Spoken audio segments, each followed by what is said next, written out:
The president has faced a lot of criticism in Michigan from the Arab American community. What does he say? What's his message to them, those who feel disenchanted by the Gaza operation? So a couple of things. Obviously, as Armour was asking me, tomorrow he's going to be going to Michigan. It's going to be a political organized trip that is going to be done by the campaign. So any itinerary or pieces like that are related to that particular trip, the campaign could answer to that more broadly, obviously. But what I would want to say is that the president has met with Americans with varying opinions about the conflict that we're seeing, sadly, in Israel and Hamas. Officials at the White House have had numerous conversations and in regular contact with Muslim and Arab Americans, leaders in Michigan and across the country. Hopefully Sam is okay. Get some water. Concerned for him.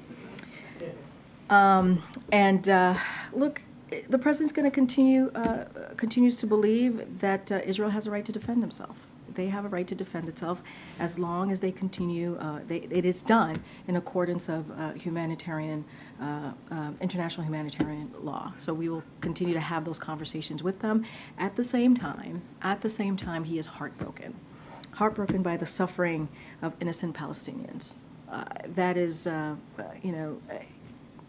who have been caught in the middle of this conflict, sadly, and between obviously Israel and Hamas. And he continues to press for humanitarian aid. You've heard the admiral speak to that when he was getting a couple of questions on that. And when we've had the humanitarian pauses in the past, we've been able to get about 100 hostages home to go back to their family and friends, right? There are families and loved ones who are heartbroken right now, waiting for their loved ones to come home. That is very important.